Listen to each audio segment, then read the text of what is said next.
Hello दोस्तों, आपका स्वागत है हमारे इस YouTube चैनल पे। जैसा कि आपने थंबनेल में देखा होगा कि आज हम संधि के कुछ महत्वपूर्ण प्रश्नों को सरल तरीकों से बनाना सीखेंगे। तो आइए देखते हैं हम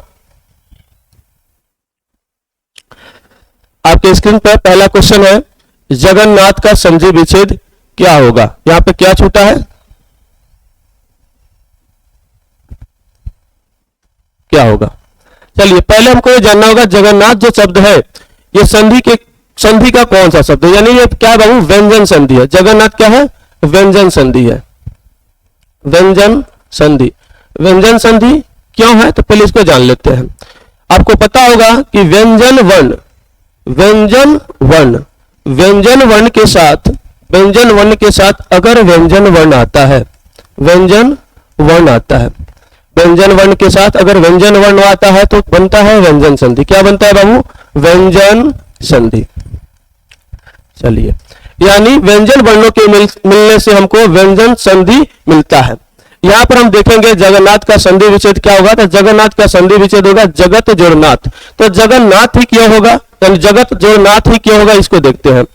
आपको पता होगा व्यंजन वर्ण पढ़ने से पहले आपको पता है कि व्यंजन संधि पढ़ने से पहले पता होगा आपको व्यंजन वर्ण क्या है, ठीक है ना।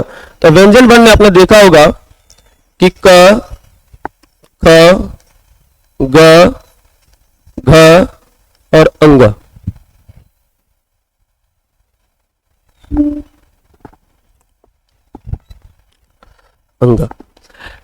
इसको हम प्रथमाक्षर कहते हैं, इसको द्वितीय अक्षर, इसको तृतीय अक्षर, इसको चतुर्थ अक्षर, इसको पंचमाक्षर कहते हैं, ठीक ना।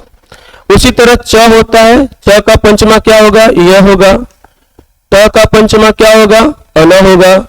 उसी तरह त का पंचमाक्षर क्या होगा, न होगा। उसी तरह हम देखें प का पंचमाक्षर क्या होगा, तो म होगा। बीच का आप इससे समझ गए होंगे, बीच के रो में हम किसको लिखना है, ठीक ना। तो अगर व्यंजन वर्ण में अगर प्रथमाक्षर के साथ कोई पंचमाक्षर आता है, यानी पहला अक्षर के साथ अगर पांचवा अक्षर कोई आता है तो उस पहले अक्षर के स्थान पर उस वर्ण के यानी उस वर्ग के उसका पंचमाक्षर हो जाता है। यानी हम कहना चाहते हैं इस जगत जोड़ नाथ है, अगर इस प्रथमाक्षर के साथ यानी इस प्रथमाक्षर के साथ कोई यहां पर पंचमाक्षर आ रहा है, यानी इसका क्या है, पंचमाक्षर। तो इस प्रथमाक्षर का क्या बनेगा, पंचमाक्षर बनेगा, पंचमाक्षर। यानी हम कहना चाहते हैं अगर इसका पहला अक्षर होगा तो जिस वर्ग का पहला अक्षर होगा उस वर्ग का पांचवा अक्षर बनता है। लेकिन पांचवा अक्षर बनेगा तो उसमें एक चीज होगा, इस कंडीशन के साथ आता है, वो आधा बनता है। क्या बनता है बाबू, आधा बनता है। यानी इसका पांचवा अक्षर क्या है, न है, तो न का क्या बनेगा, आधा न बनेगा। तो हमको क्या करना है, जिसके जगह पे पांचवा अक्षर आएगा उसको लिखना नहीं होता है व्यंजन संधि में। यानी हम लिखेंगे जग, तो के जगह पर हमको क्या लेना है, आधा न लेना है, हम आधा न लिए, बाकी इधर जो बच गया उसको हम यहाँ पर लाकर लिख देंगे। यानी हमारा बन गया जगन्नाथ।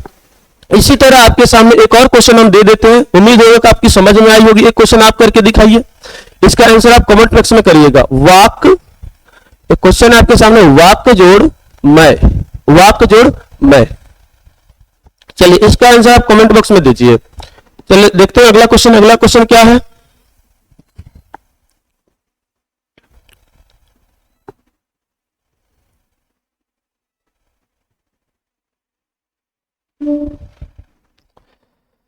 अगला क्वेश्चन है हमारे सामने, मनोनुकूल का संधि विच्छेद होगा।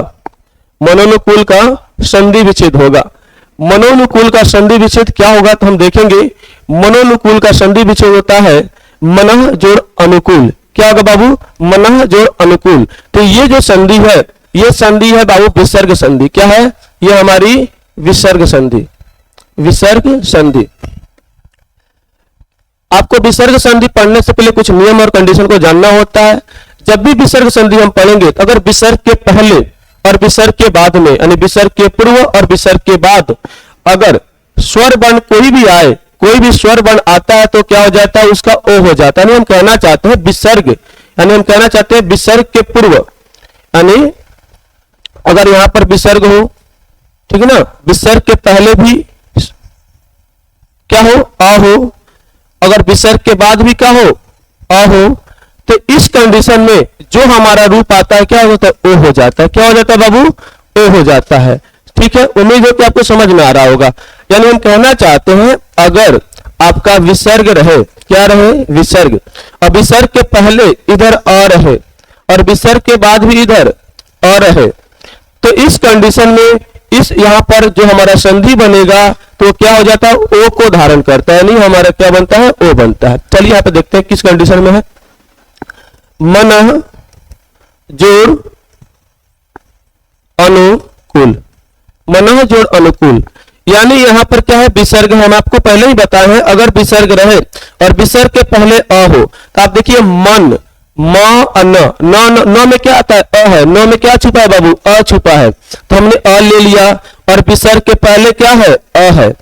उसी तरह हम देखें यहां पर पहले से क्या है, अ है, तो इस कंडीशन में इस विसर्ग के स्थान पर, इस विसर्ग के स्थान पर क्या हो जाएगा, ओ हो जाएगा, और ओ का सिंबल आपको पता होता है, एक पाई पे एक क्लियर। ठीक है, तो हम क्या लिखेंगे, थोड़ा ध्यान देते हैं। मन, मन, इस दो विसर्ग और अ के आने से क्या बना, ओ बना, ओ हमने बैठा दिया। अब जो बच गया है उसको लिख देना, बचा क्या हमारा, नुकुल बच्चा, तो हमने लिख दिया नुकुल।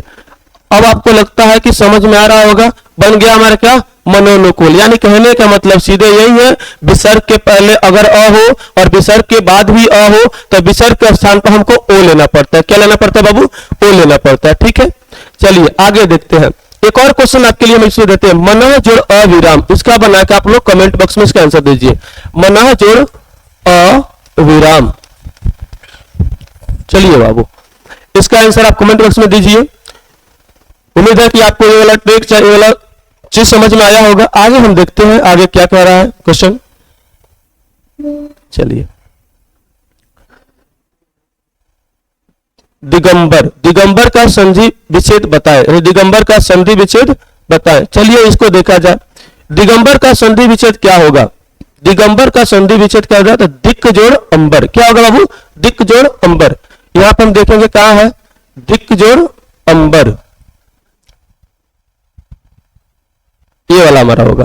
क्योंकि आपको पहले यह भी जानना होगा कि व्यंजन का शुद्धतम रूप हलंत होता है। व्यंजन का शुद्धतम रूप क्या होता है, हलंत। यानी जब भी हम व्यंजन संधि पढ़ेंगे उसमें हमको व्यंजन संधि में हलंत लगा हुआ मिलेगा और लगा हुआ मिलना चाहिए, क्योंकि व्यंजन का शुद्धतम रूप क्या होता है, व्यंजन संधि का शुद्धतम रूप हलंत होता है। ठीक है, इसलिए हमको यहाँ पे देखेंगे इस हलंत में, देखिए तो देखिए यहां पर लगा है दिक् जोड़ अंबर, दिक् जोड़ अंबर। चलिए हम इसको बना के देखते हैं।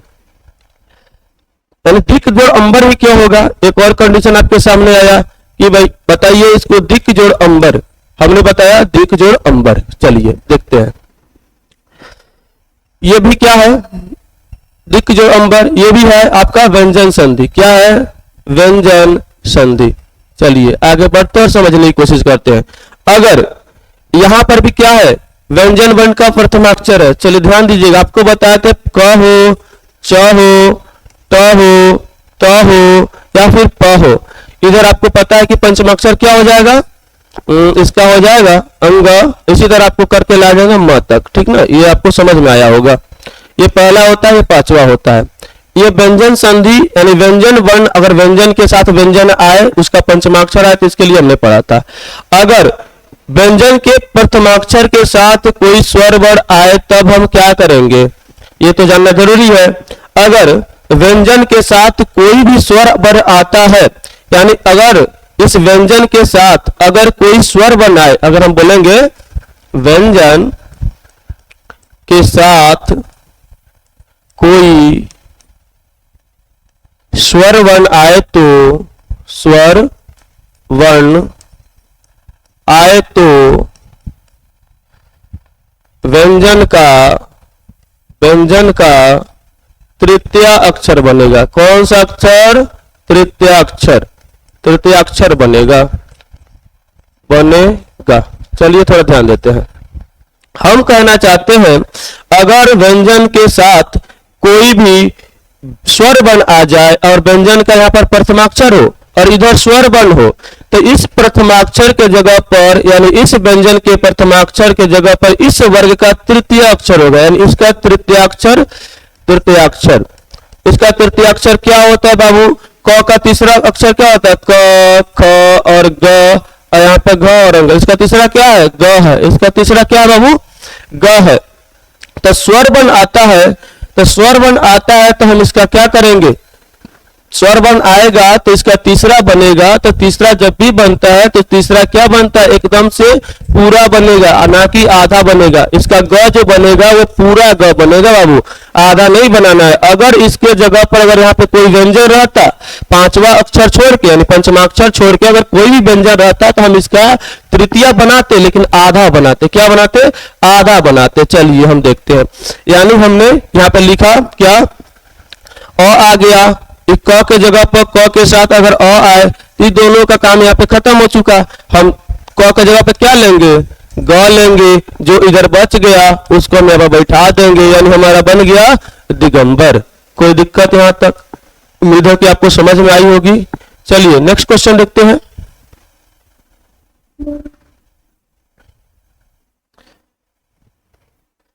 चलिए, कह रहा कि परीक्षा का संधि विच्छेद करें। परीक्षा का संधि विच्छेद करें, इसका क्या होगा? परिजोड़ इच्छा। क्या होगा बाबू? परिजोड़ इच्छा। यानी इसका ऑप्शन नंबर बी सही है।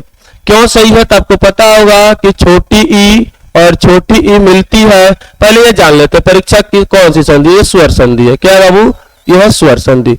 और स्वर संधि में कौन सी संधि? तो दीर्घ स्वर संधि। क्या है? दीर्घ स्वर संधि। चलिए आगे देखते हैं। छोटी ई और छोटी ई मिलता है तो बनाता है बड़ी। बड़ी का सिंबल आपको पता है, इसे रहता है। उसी तरह छोटी ई के साथ बड़ी ई आए तब भी बनेगा बड़ी ई। उसी तरह हम देखें बड़ी ई के साथ अगर छोटी ई आती है तब भी बनता है बड़ी ई, और बड़ी ई के साथ अगर बड़ी ई आए तो भी हम क्या बनाएंगे? बड़ी ई बनाएंगे। सबका सिंबल सेम ही होता है, इसका भी सिंबल ऐसा ही, इसका भी, इसका सबका होगा। उम्मीद है कि आपको यहाँ तक चीजें समझ में आ रही है। उसी तरह हम यहाँ पे देखिए परिजोड़ इच्छा, यानी परीक्षा का संधि विच्छेद क्या हो जाएगा? परिजोड़ इच्छा। आपको ये वाला चीज समझ में आया होगा। चलिए अगला क्वेश्चन देखते हैं। नेक्स्ट है विद्यालय का संधि विच्छेद करें। तो विद्यालय का संधि विच्छेद, तो विद्यालय पहले जान लेते क्या है। विद्यालय है स्वर संधि। क्या है? स्वर संधि। स्वर संधि में अगर आपसे पूछे कौन सी संधि तो बता दीजिएगा दीर्घ स्वर संधि। दीर्घ स्वर संधि। चलिए देखते हैं विद्यालय का। तो विद्यालय का संधि विच्छेद होगा विद्या जोड़ आलय। क्या होगा बाबू? विद्या जोड़ आलय। हमारा ऑप्शन नंबर बी सही है, ठीक ना। तो हम इसका अगर देखें तो विद्यालय होगा। विद्यालय क्यों होगा? तो आपको पता होगा अ और अ मिलता है तो आ बनाता है, तो इसमें अ और अ का कोई काम नहीं है। उसी तरह अ के साथ अगर आ मिले तब भी क्या बनाता है? आ बनाता है। इसमें भी अ और आ का कोई काम नहीं है। अगर हम देखें आ और अ मिले तब भी आ बनता है, यहां तक भी कोई इसका काम नहीं है। नेक्स्ट आगे देखते हैं। आ के साथ अगर आ आए तो आ बनता है। आदि हमारी संधि में इसी का हमने प्रयोग किया है, ठीक ना। आ प्लस आ यानी आ बनेगा तो हम बनाएंगे विद्यालय, ठीक है। तो इसको बनाने का तरीका, अगर आपके सामने संधि विच्छेद तोड़ के दे दे और बोले कि इसका संधि शब्द बनाए तो देखिए इसका सबसे आसान तरीका कैसे बनाते हैं। एक मिनट,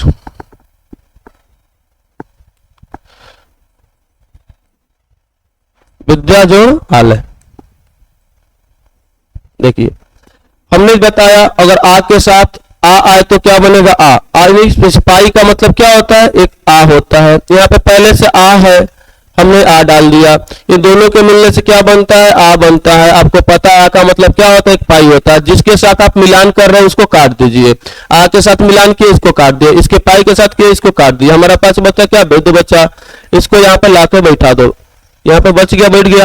अब हमारे पास बचा क्या? इसके मिलने से एक पाई मिला है तो इस पाई को बैठा देंगे। बाकी जो लय बचा, लय बैठा दो।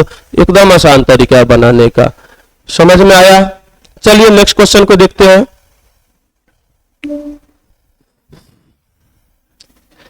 गुरु जोड़ उपदेश।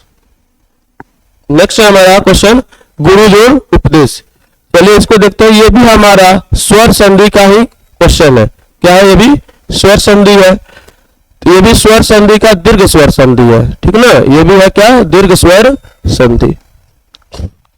तो दीर्घ स्वर संधि में इसका हमारा क्या हो जाएगा, देखेंगे गुरु उपदेश, गुरु उपदेश का यहाँ पे बनाएंगे हम गुरु जोड़ उपदेश, यानी हमारा ये वाला ऑप्शन नंबर सी सही है। क्या है बाबू, ऑप्शन नंबर सी सही है, गुरु जोड़ उपदेश। चलिए देखते हैं ऑप्शन नंबर सी ही क्यों सही है। तो आपको पता है छोटा ऊ अगर छोटा ऊ के साथ मिले तो बनाता है बड़ा ऊ, उसी तरह छोटा ऊ के साथ अगर बड़ा ऊ मिले तो बनाता है बड़ा ऊ, अगर बड़ा ऊ के साथ छोटा ऊ मिले तो बनाता है बड़ा ऊ, उसी तरह हम देखें बड़ा ऊ के साथ बड़ा ऊ मिले तो बनेगा बड़ा ऊ।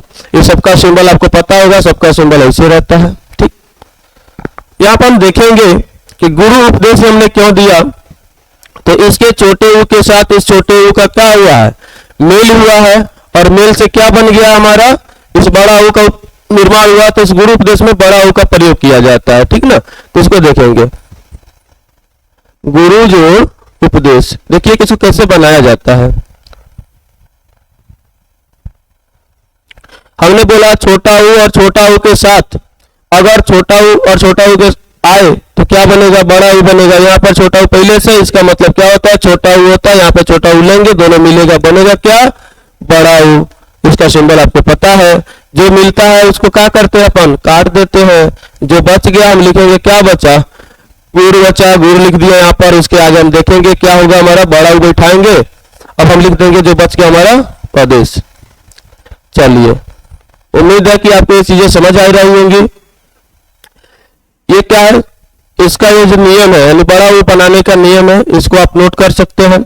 संधि, संधि हम पढ़ रहे हैं तो जान लेना चाहिए, संधि का अर्थ होता है मिलान करना, मिलान होता है, मेल होता है। यानी एक मिनट, संधि का अर्थ क्या होता है, मेल होता है।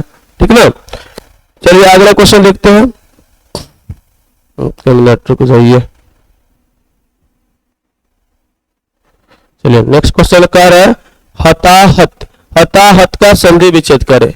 इसका बाबू हताहत का संधि विच्छेद करे, तो हताहत का संधि विच्छेद होगा हत जोड़ आहत। ऑप्शन नंबर सी इसका सही है, इसका ऑप्शन नंबर सी सही है, हताहत। हताहत क्यों सही है, हत जोड़ आहत, तो हम देखेंगे ये भी क्या है, दीर्घ स्वर संधि, ये भी है बाबू दीर्घ स्वर संधि। अ प्लस अ मिलता है तो आपको पता है आ बनता है। उसी तरह इसमें प्रयोग हमने किया है अ, यानी इसमें प्रयोग हुआ अ का, अ प्लस आ मिला है तो क्या बना है, आ बना है। आ का मतलब एक सिंबल होता है, आपको इतना पता है। चलिए इसको बना के देखते हैं बनता है कैसे, हत जोड़ आहत। चलिए देखिएगा यहाँ पर क्या छुपा है पहले से अ, यानी हत, तो हमें क्या छुपा है, अ छुपा है, अ हमने ले लिया। यहाँ पे पहले से आ है, आ को हम बैठाएंगे, जिसके साथ मेल होता है, जिसके साथ मेल होता है उसको क्या करते हैं अपन हटा देते हैं। इसके अ के साथ हुआ हट गया है, इसके मिलने से क्या बनेगा, आ बनेगा। आ का मतलब एक पाई होता है। चलिए आगे देखते हैं, जिसके साथ मेल हो गया हमारा, मिल गया पाई, जो इधर बच गया इधर लिख देंगे, जो इसके मिलने से बना उसको बैठा देंगे, जो इधर बच गया यहाँ पर लिख दो लाके, अब बन गया आपका हताहत। कोई दिक्कत, उम्मीद है कि आपको समझ आ रही होंगी। चलिए नेक्स्ट क्वेश्चन की तरफ बढ़ते हैं और देखते हैं अगला क्वेश्चन क्या कह रहा है। आगे की क्वेश्चन कह रही है कि हिमालय का संधि विच्छेद होगा, हिमालय का संधि विच्छेद बताना है। उम्मीद है कि आपको पिछले को जो क्वेश्चन हमने पढ़ा उसी पे ये भी बनेगा, तो आप इसका आंसर आप बता दोगे। चलिए इसका आंसर आप कमेंट बॉक्स में करिए। तो चलिए आगे देखते हैं। चलिए हम भी इसको आंसर दे रहे हैं। देखिए हिमालय का संधि विच्छेद होगा हिम जोड़ आलय। क्या होगा बाबू, हिम जोड़ आलय। देखिएगा ये क्यों होगा, तो इसमें हमने प्रयोग किया है अ प्लस आ का, अ प्लस आ का प्रयोग हुआ है और बना है क्या, आ, और इसका होता है पाई। इतना आप समझ रहे हैं। चलिए इसको बना के देखते हैं, हिम जोड़ आलय, हिम जोड़ आलय। यानी इस हिम में म का उच्चारण, व्यंजन का कोई भी वर्ण हो, व्यंजन जब भी आप बोलिएगा कोई भी वर्ण उसमें अ लगा रहता है, यानी स्वर का प्रयोग उसमें होता है, यानी स्वर वर्ण का प्रयोग होता है। म हम बोलेंगे तो म में अ आ रहा है, क्या आ रहा है बाबू, अ। इस म से हमने अ निकाल लिया, इधर पहले से आ दिया हुआ है, इस आ को ले लिया है, दोनों के मिलने से बनता क्या है, आ बनता है। आ का मतलब एक पाई होता है। इतना आपको समझ आ रहा होगा। जिसके साथ हम मिल करते उसको हटा देते हैं। इधर क्या बचा, हिम बचा, हिम को हमने ले लिया।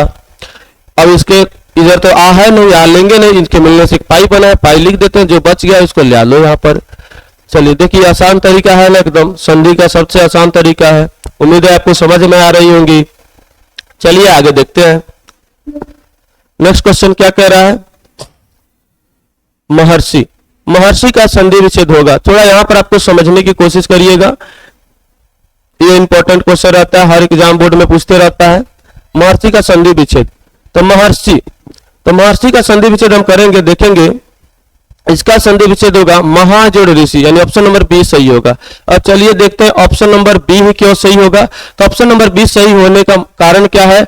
अगर अ या फिर आ, अगर अ या फिर आ के बाद, अगर अ या आ के बाद को अगर री आता है, क्या आता है बाबू? री आता है। अगर अ या आ के बाद री आता है तो बनता क्या है? अर बनता है। ये नियम है इसका, इसको आप लोग नोट कर लीजिएगा और याद भी कर लीजिएगा। अगर अ या फिर आ हो उसके बाद री आ रहा हो तो अर बनता है। क्या बनता है? अर बनता है। र में हलंत दीजिएगा, र आधा बनता है यहाँ पर, ठीक ना। क्या बनेगा? अर बनेगा। तो अर जब बनेगा तो हमारा जाके महर्षि का जो महाजोड़ ऋषि है उसका संधि विच्छेद, जब संधि रूप लिखेंगे, संधि शब्द लिखेंगे तो बनेगा हमारा महर्षि। चलिए हम इसको आपको बना के दिखाते हैं। महाजोड़ ऋषि, महाजोड़ ऋषि शब्द है, इसको चलिए एक मिनट ध्यान दे, आ गया, फिर से इसको लिख देते हैं। अ और आ, अगर इसके साथ अगर हमारे री आए तो क्या बनेगा? अर बनेगा। र में हलन दे दीजिएगा। चलिए इसको बना के देखते हैं हम। महाजोड़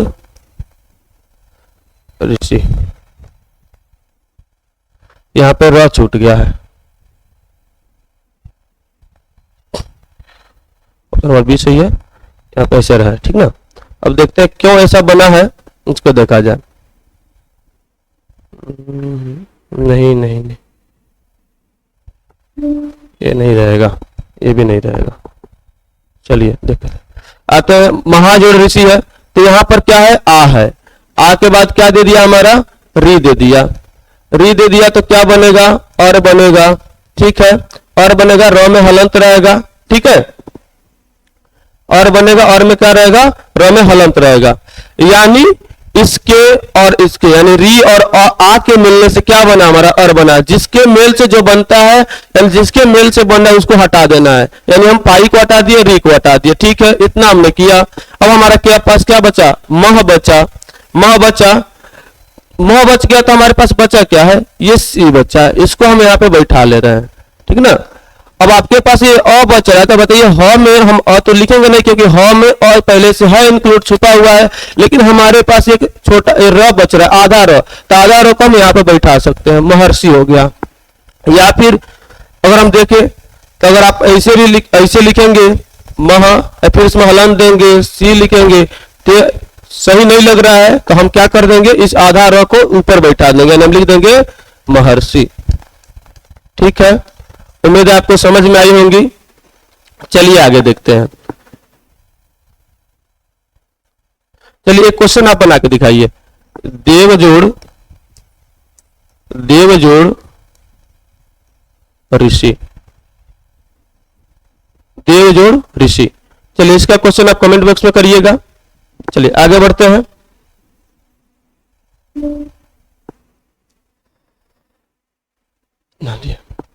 हमारा है क्वेश्चन सामने, विद्यार्थी का सही संधि विच्छेद है।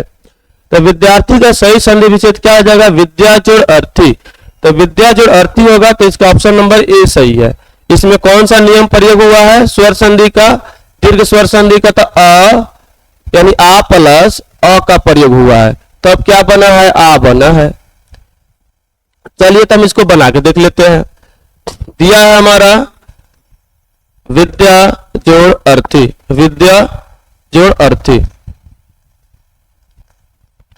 हमने आपको बताया इस पाई का मतलब क्या होता है? आ होता है। इस अ का मतलब अ हो गया, यानी इन दोनों के मिलने से बनेगा का? आ बनेगा। आ का मतलब एक पाई होता है। जिसके साथ मेल जोल हो उसको हटा दो, इसके साथ हुआ इसको भी हटा दिया। हमने क्या लिया? केवल विधि लिया। चलिए विधि को हमने लिख दिया। अब हमारे पास इन दोनों के मिलने से बना कर एक पाई बैठा दो, जो इधर बच गया यहाँ पर ला कर रख दो। चलो देखो ना, आसान, एकदम कितना आसान तरीका है संधि का, है ना। चलिए आगे देखते हैं। अगला क्वेश्चन हमारा क्या कह रहा है? नेक्स्ट क्वेश्चन क्या है थोड़ा देख लिया जाए। चलिए नेक्स्ट क्वेश्चन है दिग्गज। क्या है? दिग्गज का संधि विच्छेद है। दिग्गज का संधि विच्छेद, दिग्गज का संधि विच्छेद होगा दिक् जोड़ गज। क्या होगा? दिक् जोड़ गज। ऑप्शन नंबर ए इसका सही है। क्या होगा बाबू? ऑप्शन नंबर ए सही है, दिक् जोड़ गज।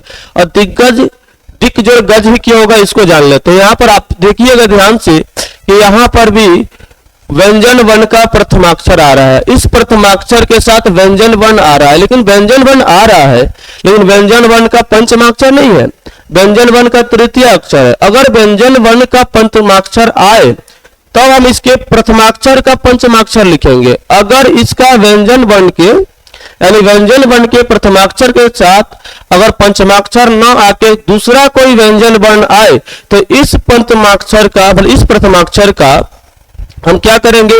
तृतीय अक्षर लिखेंगे। इसका तृतीय क्या होगा?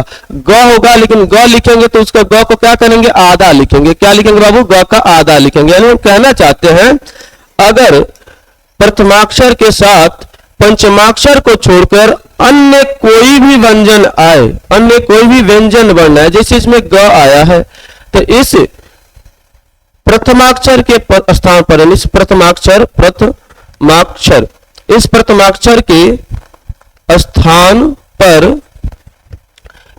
इस वर्ग का माने क वर्ग का तृतीय अक्षर बनेगा। क वर्ग का तृतीय अक्षर बन जाएगा, तृतीय अक्षर। चलिए समझ आया। इसका तृतीय क्या होता है? ग होता है। लेकिन तृतीय अक्षर बनेगा, लेकिन बनेगा क्या? आधा बनेगा, इतना ध्यान रखिएगा। अगर स्वर रहे तो पूरा, अगर व्यंजन रहे तो आधा, पंचमाक्षर है तो पंचमाक्षर। ठीक है, अगर इधर प्रथमाक्षर इधर पंचमाक्षर तो इसका पंचमाक्षर लिखिएगा। अगर इधर प्रथमाक्षर है व्यंजन का, इधर है स्वर वर्ण तो इसका तृतीय लिखिएगा पूरा। अगर इधर रहे आपको प्रथमाक्षर, इधर है अन्य कोई व्यंजन तो इसका आपको क्या लिखना है? इसका तृतीय लिखना है, लेकिन लिखना क्या है? आधा। तो ये ग क्या बनेगा? आधा बनेगा। चलिए यहां तक आपको उम्मीद है कि समझ में आई होंगी। तो इसलिए हम कह रहे हैं इस क के जगह पर क्या लेंगे? आधा ग लेंगे। आधा ग लीजिए, यानी क को हटा दीजिए, हम लिखेंगे दी, इसके आधा ग यहाँ पे बैठा देंगे और जो इधर पूरा जो बच रहा है इसको ले आकर यहाँ पे बैठा दीजिए, बन गया दिग्गज। चलिए उम्मीद है कि आपको जितने भी क्वेश्चन है इसका सारा आंसर और इसमें जो भी चीजें हम आपको बताया, जो भी ट्रिक बताया, जो भी सॉल्यूशन का जो तरीका बताया, सब समझ में आया होगा। चलिए इसी तरह आप हमारे साथ बने रहिए। अगर संधि का पूरा क्लास करना चाहते हैं तो कमेंट में जरूर लिखिएगा कि संधि का पूरा क्लास चाहिए। उम्मीद है। Thank you.